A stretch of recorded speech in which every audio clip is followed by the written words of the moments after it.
Ассаламу алейкум, қазақ елі. Қалдарыңыз қалай? Маған кешеден бері әлеуметтік желіден көп адамдар жазып жатыр. Ареке Ардағаға неге Турцияға, Сирияға байланысты, жер сілкінісіне байланысты неге пост шығармайсыз деп. Білмеймін, енді адамдар кейде таң қаласың. Не деп шығарам мен біріншіден?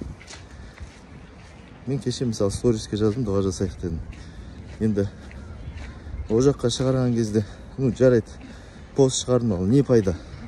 Барлығы шығарып жатыр, барлығы қойып жатыр. Зілзала, сондай кесапат Алланың жазуы келді, жазасы болуы мүмкін. Өзі пайғамбар саллаллаху алейхи вассалам айтады, Бұхариден келген хадисте, қай жерде зинақорлық көбейсе, сол жерде жер сілкіністері көбейеді деген.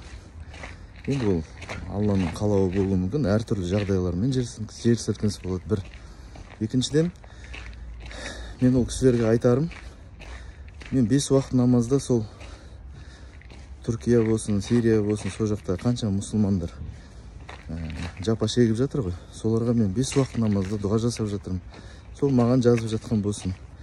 Сол ішіндегі уәждері бар адамдарға айтарым, сол бір сәждеңізді сол кесапатқа ұшыраған адамдарға бір сәждесін арнады ма, сол кісілерге дұға жасады ма?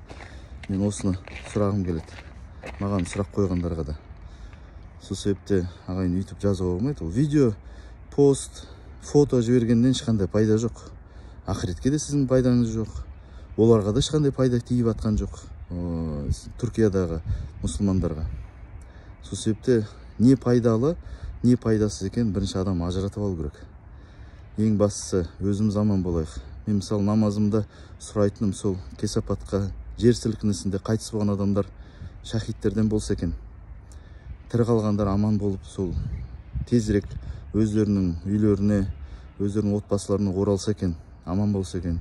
Сол кесапаттар біздің елге келмесе екен деген дұға тілеп жатырмын. Өз басым, енді ол мақтанған тағы да басқа емес, сұрағаннан кейін айтып жатырмын. Мен осындай амал жасап жатырмын. Мемлекетім бүгінде жариялап жатыр ғой. Мемлекетім Қазақстан Республикасы $1 миллион соларға жәрдемақы ретінде ақша жіберіп жатыр. Жедел жәрдем көліктерін жіберіп жатыр. Медиктерді жіберіп жатыр. Қаншама волонтерлар ақша жинап жатыр. Киіз үйлер біреу жіберем деп жатыр. Жақсы. Сондай амал жасайық. Ол видео, пост, мұны салғаннан ешқандай пайда жоқ. Әр адам өзінің қолынан келгендей амал жасаған дұрыс. Бұл мынандай сияқты ғой, жұма намазы.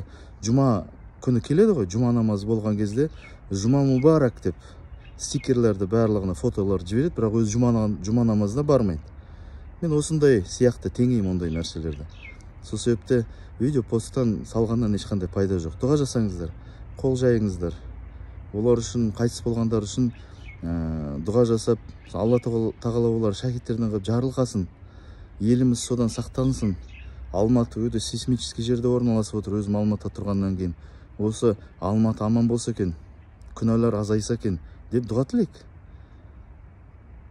Сол себепті айтарым осы, ағайын. Мен пост салмады деп, мына жерде мен алып, жерден алып, жерге салмай қойыңыздар. Рахмет.